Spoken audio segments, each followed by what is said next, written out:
Silicon city ಬೆಂಗಳೂರಿನ ಜನರೇ ನೀವು ಈ ಸ್ಟೋರಿನ ಗಮನಿಸಲೇಬೇಕು. ಫುಟ್ಪಾತ್ ಮೇಲೆ ವಾಹನ ನಿಲ್ಲಿಸಿದ್ರೆ ಬಿಗ್ ಶಾಕ್ ಅಂತೂ ಗ್ಯಾರಂಟಿ. ಸಿಲಿಕಾನ್ ಸಿಟಿ ಬೆಂಗಳೂರಿನ ಜನರೇ ಗಮನಿಸಿ, ಫುಟ್ಪಾತ್ ಮೇಲೆ ವಾಹನ ನಿಲ್ಲಿಸಿದ್ರೆ ಬಿಗ್ ಶಾಕ್ ಗ್ಯಾರಂಟಿ. ಬೀಡಾಡಿ ವಾಹನಗಳ ತೆರವಿಗೆ ಮುಂದಾದ ಜಿಬಿಎ.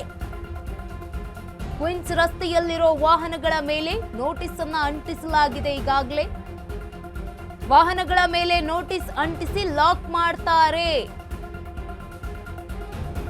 ಇಂದಿನಿಂದಲೇ ಈ ಒಂದು ಕಠಿಣ ನಿಯಮ ಜಾರಿಗೆ ಬಂದಿರುವಂತದ್ದು. ಇಂದು ಬೀಡಾಡಿ ವಾಹನಗಳಿಗೆ ನೋಟಿಸ್ ಅನ್ನ ಕೂಡ ಅಂಟಿಸಲಾಗಿದೆ. ನೋಟಿಸ್ ಅಂಟಿಸಿ ವಾಹನ ತೆರವು ಅಭಿಯಾನಕ್ಕೆ ಈಗ ಚಾಲನೆ ಕೂಡ ಸಿಕ್ಕಿರುವಂತದ್ದು. ನಗರಾಭಿವೃದ್ಧಿ ಸಚಿವ ಕೃಷ್ಣ ಬೈರೇಗೌಡರು ಚಾಲನೆಯನ್ನ ಕೊಟ್ಟರು. ಸಿಲಿಕಾನ್ ಸಿಟಿ ಬೆಂಗಳೂರಿನ ಜನರು ಈ ಒಂದು ಸ್ಟೋರಿನ ಗಮನಿಸಲೇಬೇಕು. ಫುಟ್ಪಾತ್ ಮೇಲೆ ನೀವೇನಾದ್ರೂ ವಾಹನ ನಿಲ್ಲಿಸಿದ್ರೆ ಗ್ಯಾರಂಟಿ ಬಿಗ್ ಶಾಕ್ ಎದುರಾಗುತ್ತೆ. ದಂಡ ಕಟ್ಟೋದಕ್ಕೆ ರೆಡಿ ಆಗಿರ್ಬೇಕು. ಬೀಡಾಡಿ ವಾಹನಗಳ ತೆರವಿಗೆ ಇದೀಗ ಜಿಬಿಎ ಮುಂದಾಗಿರುವಂತದ್ದು. ಕ್ವೀನ್ಸ್ ರಸ್ತೆಯಲ್ಲಿರುವಂತಹ ವಾಹನಗಳ ಮೇಲೆ ನೋಟಿಸ್ ಅನ್ನ ಅಂಟಿಸಲಾಗ್ತಾ ಇದೆ.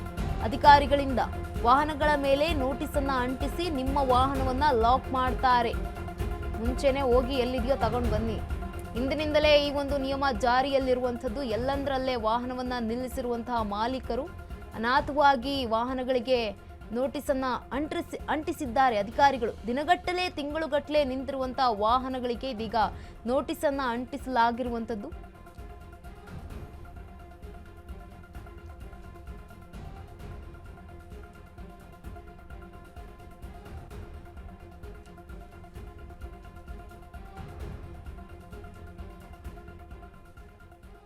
ಈ ಒಂದು ವಿಚಾರಕ್ಕೆ ಸಂಬಂಧಪಟ್ಟಂತೆ ನಮ್ಮ ಪ್ರತಿನಿಧಿ ಲಕ್ಷ್ಮೀ ಬಾಗಲಕೋಟೆ ಒಂದು ಪ್ರತ್ಯಕ್ಷ ವರದಿಯನ್ನ ನೀಡಿದ್ದಾರೆ. ಬನ್ನಿ ನೋಡ್ಕೊಂಡು ಬರೋಣ.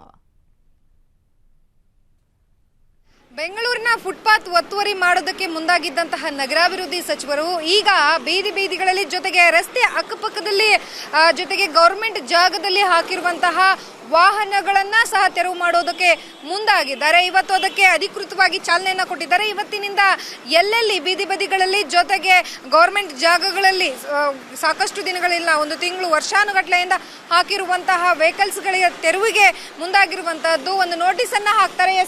ಇದೀಗ ನಾನು ಕ್ವೀನ್ಸ್ ರಸ್ತೆಯಲ್ಲಿದ್ದೀನಿ. ಇಲ್ಲಿ ಇವತ್ತಿನಿಂದಲೂ ಸಹ ಆರಂಭವಾಗಿರುವಂತದ್ದು ದೃಶ್ಯಾವಳಿಗಳಲ್ಲಿ ಗಮನಿಸ್ತಾ ಇದ್ದೀರಾ. ಈ ರಸ್ತೆಯುದ್ದಕ್ಕೂ ಎಲ್ಲೆಲ್ಲಿ ಜಾಗ ಇದೆಯೋ ಅಲ್ಲಿ ವಾಹನಗಳನ್ನ ಈ ರೀತಿಯಾಗಿ ನಿಲುಗಡೆ ಮಾಡಿ ಹೋಗಿದ್ದಾರೆ. ಇದನ್ನ ಗಮನಿಸಿರುವಂತಹ ಜಿಬಿಎ ಜೊತೆಗೆ ಜಿಬಿಎ ಏನಿದೆ ಅದರ ಅಡಿ ಜೊತೆಗೆ ಪೊಲೀಸ್ ಡಿಪಾರ್ಟ್ಮೆಂಟ್ ವತಿಯಿಂದಾಗಿ ಈ ಒಂದು ಕೆಲಸಕ್ಕೆ ಸದ್ಯಕ್ಕೆ ಮುಂದಾಗಿರುವಂತದ್ದು ದೃಶ್ಯಾವಳಿಗಳಲ್ಲಿ ಗಮನಿಸ್ತಾ ಇದ್ದೀರಾ. ಯಾವ ರೀತಿಯಾಗಿ ಲಾಕ್ ಅನ್ನ ಸಹ ಮಾಡಲಾಗ್ತಾ ಇದೆ. ತುಂಬಾ ದಿನಗಳಿಂದ ಕಾರ್ಗಳನ್ನ ಇಲ್ಲಿ ಪಾರ್ಕ್ ಮಾಡಿ ಹೋಗಿರ್ತಾರಲ್ಲ ಅಂತ ವಾಹನಗಳಿಗೆ ಲಾಕ್ ಮಾಡಿ ಜೊತೆಗೆ ಒಂದು ನೋಟಿಸ್ ಅನ್ನ ಕೊಟ್ಟಿದ್ದಾರೆ. ಈ ನೋಟಿಸ್ ಅನ್ನ ನಾವು ಗಮನಿಸ್ತಾ ಇರ್ಬೋದು. ಇವತ್ತಿನ ದಿನಾಂಕ ಜೊತೆಗೆ ಈ ಕಾರ್ನ ಏನು ನೋಟಿಸ್ ನೀಡಿದ ಅಧಿಕಾರಿ ಹೆಸರನ್ನ ಸಹ ಇದರೊಳಗಡೆ ಅಳವಡಿಕೆ ಮಾಡಿ ಅವರಿಗೆ ಒಂದು ಮಾಹಿತಿಯನ್ನ ಸಹ ಕೊಟ್ಟಿದ್ದಾರೆ. ಬೆಂಗಳೂರು ಕೇಂದ್ರ ನಗರ ಪಾಲಿಕೆ ಅಡಿಯಲ್ಲಿ ನಿಮ್ಮ ವಾಹನವನ್ನ ರಸ್ತೆ ಜೊತೆಗೆ ಪಾದಚಾರಿ ಮಾರ್ಗ ಸಾರ್ವಜನಿಕ ಸ್ಥಳಗಳಲ್ಲಿ ಅನಧಿಕೃತವಾಗಿ ನೀವೇನಾದ್ರೂ ನಿಲುಗಡೆಯನ್ನ ಮಾಡಿರುವುದರಿಂದ ಈ ವಿಚಾರವಾಗಿ ನಾವು ಒಂದು ನೋಟಿಸ್ ಅನ್ನ ನೀಡ್ತಾ ಇದ್ದೀವಿ. ಇದು ನೋಟಿಸ್ ನೀಡಿದ 7 ದಿನಗಳ ಒಳಗಾಗಿ ನಿಮ್ಮ ವಾಹನವನ್ನ ನೀವು ತೆರವುಗೊಳಿಸಬೇಕು ಅಂತ ಹೇಳಿ ಸಹ ನೋಟಿಸ್ ಅನ್ನ ನೀಡಿದ್ದಾರೆ. ಅಕಸ್ಮಾತ್ ಆಗಿ ಒಂದು ವಾರದ ಒಳಗಡೆ ಅಂದ್ರೆ 7 ದಿನಗಳ ಒಳಗಾಗಿ ನೀವೇನಾದ್ರೂ ಈ ವಾಹನವನ್ನ ತೆರವುಗೊಳಿಸದೇ ಇದ್ದಲ್ಲಿ ಟೋಯಿಂಗ್ ಅನ್ನ ಮಾಡಲಾಗುತ್ತೆ. ನಿಮ್ಮ ವಾಹನವನ್ನ ಟೋಯಿಂಗ್ ಅನ್ನ ಮಾಡಲಾಗುತ್ತೆ. ಅದಾದ ಬಳಿಕೆಯೂ ಸಹ ನೀವು ಯಾವುದೇ ರೀತಿಯಾಗಿ ಮಾಹಿತಿಗೆ ಎಚ್ಚೆತ್ತುಕೊಳ್ಳಲಿಲ್ಲ, ಬಗ್ಗದೆ ಹೋದಲ್ಲಿ ನಿಮ್ಮ ವಾಹನವನ್ನ ಸಂಪೂರ್ಣವಾಗಿ ಏನು ಖಾಸಗಿ ಅಸ್ತಿತ್ವಕ್ಕೆ ನೀಡಲಾಗುತ್ತೆ ಅನ್ನುವಂಥದ್ದನ್ನ ಅಂದ್ರೆ ಹರಾಜು ಹಾಕುವುದಕ್ಕೂ ಸಹ ಮುಂದಾಗ್ತಾ ಇರುವಂಥದ್ದು. ಈ ರಸ್ತೆ ಸಂಪೂರ್ಣವಾಗಿ ಈ ಒಂದು ಭಾಗದಲ್ಲಿ ಸಂಪೂರ್ಣವಾಗಿ ವಾಹನಗಳನ್ನ ನಿಲುಗಡೆ ಮಾಡಿರುವಂಥದ್ದು. ಇದು ನೋಡಿದ್ರೆ ಗೊತ್ತಾಗುತ್ತೆ ನಮಗೆ ತುಂಬಾ ತಿಂಗಳುಗಳಿಂದಲೇ ಈ ವಾಹನ ಇಲ್ಲಿದೆ ಅನ್ನುವಂಥದ್ದು. ಹಾಗಾಗಿ ಈ ರಸ್ತೆ ಉದ್ದಕ್ಕೂ ಸಹ ಇಲ್ಲಿ ನಿಲ್ಲಿಸಿರುವಂತಹ ವಾಹನಗಳನ್ನ ತೆರವಿಗೆ ಈಗ ಆಲ್ರೆಡಿ ಏನು ನೋಟಿಸ್ ಅನ್ನ ಅಂಟಿಸಲಾಗ್ತಾ ಇರುವಂತಹದ್ದು. ಒಟ್ಟಾರೆಯಾಗಿ ಬೆಂಗಳೂರಿನ ಸೌಂದರ್ಯವನ್ನ ಎಲ್ಲ ಒಂದು ಕಡೆ ಇಂತಹ ಪರಿಸ್ಥಿತಿಯಲ್ಲಿ ಈ ರೀತಿಯಾಗಿ ಏನು ಫುಟ್ಪಾತ್ ಮೇಲೆ ವ್ಯಾಪಾರ ಮಾಡೋದ್ರಿಂದಾಗಿ, ಜೊತೆಗೆ ಈ ರೀತಿಯಾಗಿ ಬೀದಿ ಬದಿಗಳಲ್ಲಿ ವೆಹಿಕಲ್ಸ್ಗಳನ್ನು ಹಾಕೋದ್ರ ಮುಖಾಂತರವಾಗಿ ಬೆಂಗಳೂರಿನ ಸೌಂದರ್ಯ ಕಡಿಮೆ ಆಗುತ್ತೆ ಅನ್ನುವಂತಹ ನಿಟ್ಟಿನಲ್ಲಿ ಈಗ ಆಲ್ರೆಡಿ ನಗರಾಭಿವೃದ್ಧಿ ಸಚಿವರು ಒಂದು ರೀತಿಯಲ್ಲಿ ಏನು ಹೊಸದಾಗಿ ಎಲ್ಲವನ್ನ ನಗರವನ್ನು ಕ್ಲಿಯರ್ ಮಾಡಿಸೋದಕ್ಕೆ ಮುಂದಾಗ್ತಾ ಇರುವಂಥದ್ದು ಸಂಪೂರ್ಣವಾಗಿ ನಮಗೆ ಇಲ್ಲಿ ಕಂಡು ಬರ್ತಾ ಇರುವಂಥ ದೃಶ್ಯಾವಳಿ ನೋಡ್ಬೋದು. ಯಾಕೆಂತಂದರೆ ಇದು ನಿನ್ನೆ ಮೊನ್ನೆ ವಾಹನಗಳೆಲ್ಲ ಇಲ್ಲಿ ತುಂಬ ದಿನಗಳಿಂದ, ಅಂದರೆ ಇವರಿಗೆ 7 ದಿನಗಳವರೆಗೂ ಸಹ ಕಾಲಾವಕಾಶನ ಕೊಡಲಾಗುತ್ತೆ ಅಂತ ಹೇಳಿ. ಸೊ ನೀವು ಎಲ್ಲಾದರೂ ನಿಮ್ಮ ವಾಹನಗಳನ್ನು ಪಾರ್ಕ್ ಮಾಡಿ, ಸಾಕಷ್ಟು ತಿಂಗಳುಗಳಿಂದ ವರ್ಷಗಳಿಂದ ಪಾರ್ಕ್ ಏನಾದರೂ ಮಾಡಿದರೆ ಈಗಲೇ ಎಚ್ಚೆತ್ತುಕೊಳ್ಳಿ. ನಿಮ್ಮ ವಾಹನಗಳನ್ನು ಈಗಲೇ ನೀವು ತೆಗೆದುಕೊಂಡು ಬರುವಂಥ ಕೆಲಸಕ್ಕೆ ಮುಂದಾಗಿ. ಯಾಕೆ ಅಂತಂದರೆ 7 ದಿನ ನಿಮ್ಮ ವಾಹನಗಳಿಗೆ ನೋಟಿಸನ್ನು ಕೊಟ್ಟಿರ್ತಾರೆ. ಅದಾದ ಬಳಿಕ ನಿಮ್ಮ ವಾಹನವನ್ನು ಟೋಯಿಂಗ್ ಮಾಡಲಾಗುತ್ತೆ.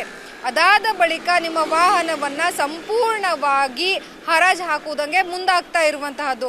ಒಟ್ಟಾರೆಯಾಗಿ ಈ ಒಂದು ರೂಲ್ಸ್ನ ಇವತ್ತೇ ಜಾರಿಗೆ ಆಗಿರುವಂಥದ್ದು. ಇವತ್ತಿನಿಂದ ಅಂದರೆ ನಾಳೆಯಿಂದ ಪ್ರತಿ ಏರಿಯಾಗಳಿಗೂ ಸಹ ಭೇಟಿ ನೀಡಿ ಕೆಲಸವನ್ನು ಮಾಡೋದಕ್ಕೆ ಮುಂದಾಗ್ತಾರೆ. ಕ್ಯಾಮ್ರಾ ಪರ್ಸನ್ ಗುರುರಾಜ್ ಜೊತೆ ಲಕ್ಷ್ಮೀ ಬಾಗಲಕೋಟಿ, ಅಶ್ವಗ ನ್ಯೂಸ್, ಬೆಂಗಳೂರು.